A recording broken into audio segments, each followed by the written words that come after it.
Hey guys, it's Hink, and by now I'm sure you have all seen that viral video by Jubilee. Men rank themselves by the size of their manhood. So today I wanted to discuss it because though it is purely like an entertainment piece, it actually comes up with some very good talking points and educational points. So we're going to get all into it today and break down that entire video, so stay tuned.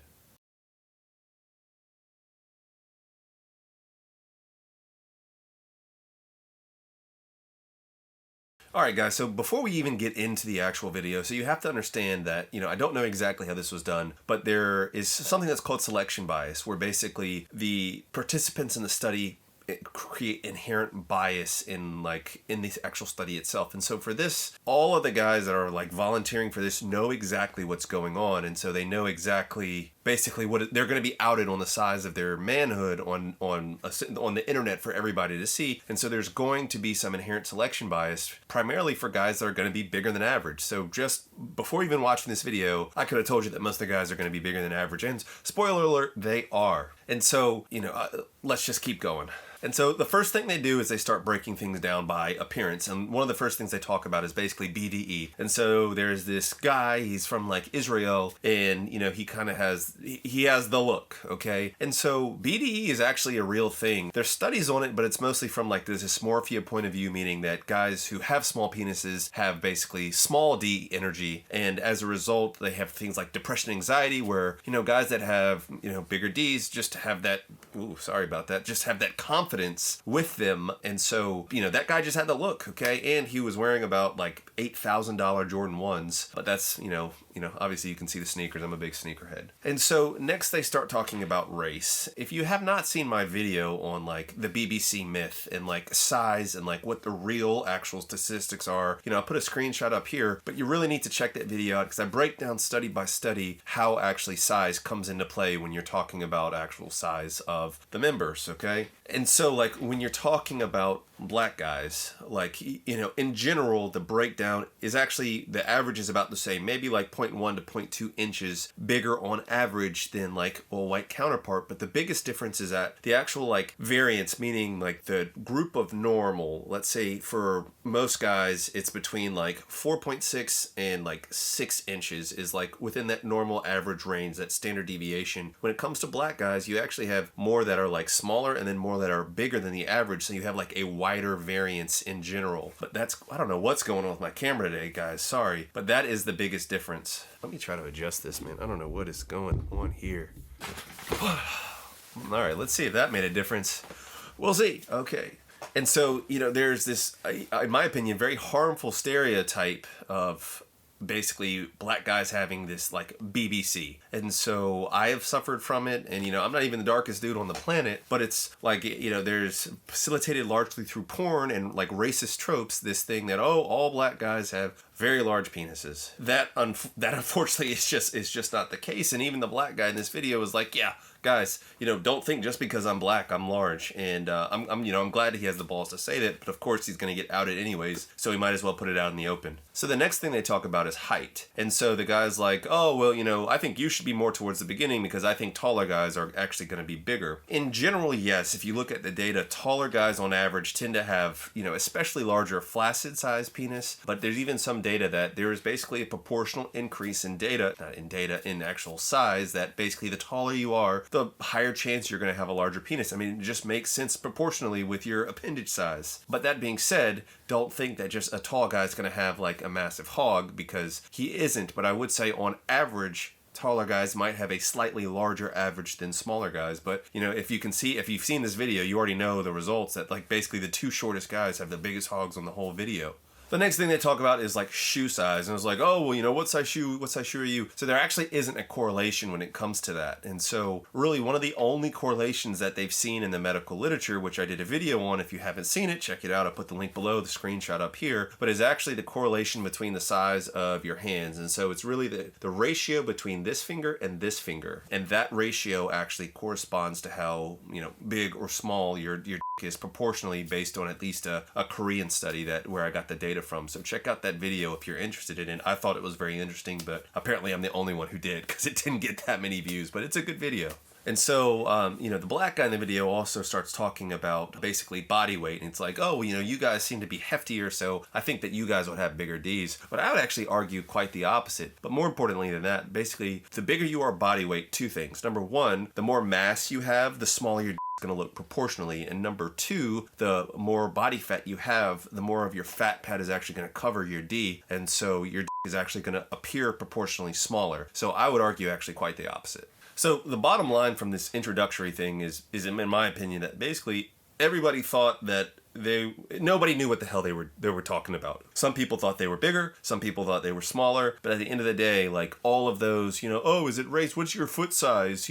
All of those features don't really correlate. So let's get into the next section, okay? This is kind of more random questions that they started bringing up. And so the first thing they bring up is basically relationship duration, and they bring up this thing called basically boyfriend D, okay? And so what is boyfriend D? Well, it's actually been like studied, and so I'll put up a little screenshot of a couple of the articles, but basically it's thought that like the boyfriend D is a very satisfying D that isn't too big, it isn't too small, it's kind of just the right size, usually more on the average size to even smaller, some articles will say, and still women find it very pleasurable, but it's not like these big honking things. And so how does that correlate with relationship status? So, I'm in this video, it actually was pretty representative, but basically the thought is that if you have a massive hog, you're going to be out slinging that thing, and you're not going to be in these constant relationships, and you're going to be looking for more one-night stands because, you don't want to settle down, and you might have the luxury of not being able to settle down because you have such a massive package, which obviously doesn't account for too much. Whereas, guys that have a smaller D, they get a girlfriend, they can, pleasure her, and then they end up getting like settled down, and they don't, I don't know, they might have that desire to go out and slang their meat like that, but they don't like the beardy guys. And so this is not based on science, guys. This is just, something that, I've kind of, hypothesized, if you will. And this video seems to perpetuate that. But basically, like, guys with the smaller or average Ds are the ones that are going to be more likely to be in long-term relationships. I also know small dudes that, are players and are out slanging it every weekend. So, there's fluctuations. I did think it was interesting that the black guy is basically like kind of felt inadequate. He met a girl with like a really large posterior, and he was like, dang, if only I was bigger. And I appreciate just his honesty in general. It was just very refreshing to see this, because once again, there's this racist stereotype that all black men are going to have these massive and just be like amazing at sex, and this guy is very real, and he's like, dude, my D is not that big, and I've been with women and said, man, I wish I was bigger. The thing that troubled me is like all the other guys were like, oh no, that's never happened to me, oh no, I've never said that. And I just it's hard for me to believe that. I mean, I think that most guys, maybe I'm just around too many insecure guys on our subreddit, but I think that most guys at some point in their life have said, damn, I wish I was bigger. Like, it's I don't understand that, but I applaud him for having the courage to go out and say that. And then they start talking about like, oh, does size matter? And of course the dude with like the second biggest D is like, oh no, it doesn't matter. All penises are beautiful, blah, blah, blah. And, I applaud him for that, and there is truth to that. But I'm not going to sit here and act like, like size doesn't matter. Like, oh, no, yes, it matters. It doesn't matter as much as people think it does, but, in my opinion, it does matter. And so then they were talking, and it was like, has anybody felt the pressure to be bigger? And all the guys were like, oh, no, not me. I've never felt the pressure to be bigger. And once again, like, there's studies that even like up to 80% of guys are insecure about their Ds and wish it was bigger. I mean, that's medical literature. It's, it's science. And, all 7 guys on this study were like, oh, nope. And of course, 2 of them are actual porn stars. So that part tracks. It just, once again, guys, I don't think this video is representative of reality. It's entertaining, but it's just not reality. This isn't just like a random sample in the population. I did think it was interesting that even one of the guys that is literally like a sex worker was like, yes, porn is bad. But the guy was like, we should not be looking to porn for anything because it is not realistic and it is damaging. So that's even guys that are in the industry are the ones that are actually saying that. So that was interesting. It was also very interesting to me that the dude that had, the smallest flaccid, erect, and circumference was like, yeah, I'm a nurse and I've seen a lot of Ds, and, I would put myself kind of on the average size to just bigger than average. And so when you're looking at this population, all of the guys were either above average, or in this guy's case, he thought he was bigger than average in the participation. I would love to have like had a post session, basically interview with him to be like, oh dude, how do you really feel thinking that you were bigger than average to know that you were the smallest out of all those guys? Now he's within the average range, don't get me wrong, but I would just, he thought he was bigger than average. That's got to be kind of a shock to go from thinking you're bigger than average to like, no, you're not. So then they start getting into soft measured sizes. And so there's a couple of key points with this. Number one, your flaccid size doesn't correlate with your actual erect size. And so it doesn't really, sure, it's good to know like what is your flaccid size, but these guys were like high-fiving and slapping based on their flaccid D size, but it doesn't really matter like that. Showers and growers are a real thing. And so as demonstrated through this. The other thing is like flaccid size is so variable depending on the condition. So your anxiety, your stress, you know that you're being recorded, what's the temperature in the studio. And so I just think it's hard to get a reliable picture on an actual flaccid D, or not picture, reliable measurement, if you will. And so if you actually look at the literature, the average flaccid size is around like 8.9 centimeters, or right at about 3.5 inches. And so once again, even when you're talking about flaccid size, 4 of the 7 guys were bigger than average. What is the standard deviation on that? I don't know it for flaccid data, but more importantly, we're going to get into hard size. And so when it comes to like the erect size, and so that's something that I'm just very interested in how they did that, because like, how did they actually determine this? Was this measured bone pressed, and how did they actually stimulate these guys to get erect to actually measure this? And so the scientific way is to, of course, do bone pressed, because you're taking away things like, body fat and how it can change things. So they said, okay, so-and-so is 6 inches, okay? If he was 6 inches bone pressed, they handed him a cucumber that was 6 inches long. That's not actually representing their visible penis size. And so hopefully that makes sense, but I don't like the way they did that. I get why they do that. This is entertainment. I'm being picky here. I understand that. But like I said, how did they get hard? It looked like they're going in there with a female scientific observer, but not all the guys on the thing were straight. And did they stimulate with porn? How did they control for erection quality? If these guys are anxious about getting their D's measured and they're about to get on there, how do they account for that? Because if you're nervous and you don't have a good erection, you're going to seem smaller than you truly are. And so getting to the actual measurements here, okay guys, the average size globally is about 5.5 inches, okay? It's a little bit bigger on like the Western average. It's probably closer to 6. And so just for purposes of the study, we're just going to go with 5.5 inches, okay? Most importantly, the standard deviation is about 0.67 inches, okay? And so what does that mean? It means the actual range of like the normal like average size penises is between 4.84 to 6.16, okay? When we're talking about global data here. And so when you look at these guys, their measurements were 4.8, 6, 6, 6.3, 6.5, 7, and 8. So 4 out of the 7 on this study are at least bigger than 1 standard deviation, not representative of an average population. And then 1 out of the 7 guys is greater than 2 standard deviations bigger. He's 8 inches, guys.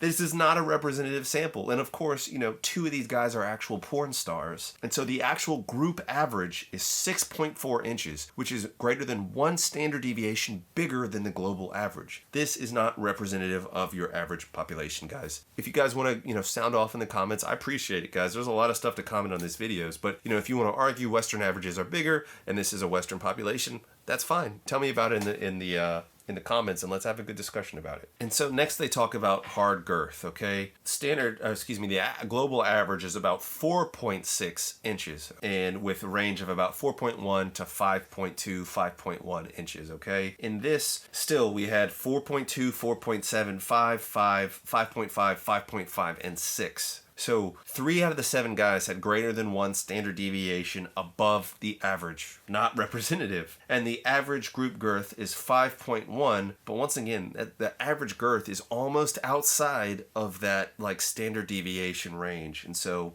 it's just not that representative, guys. And then they go to close the... So, closing of the video, guys, one of the guys with the biggest penises is like, oh, having a big is a curse. It's like, dude...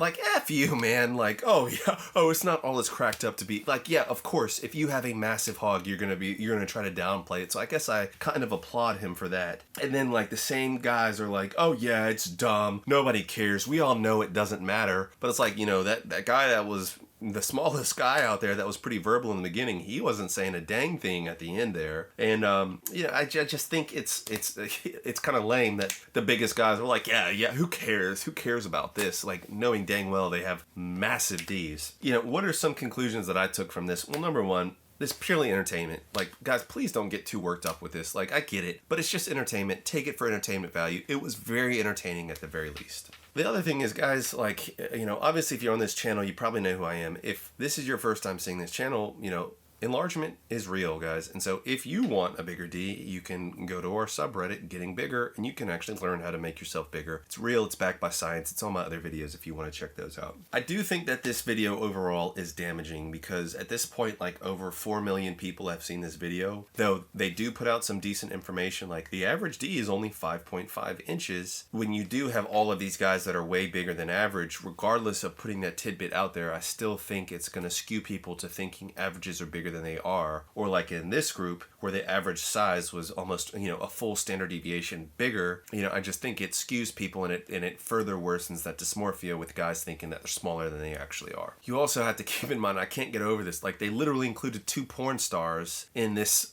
smattering of people. Like, of course they're gonna be bigger. The other thing is like, don't make assumptions. Like in this beginning video, for some reason that porn star just had it figured out. He knew almost to the person who was the biggest and who was the smallest. But in my opinion, you never really know.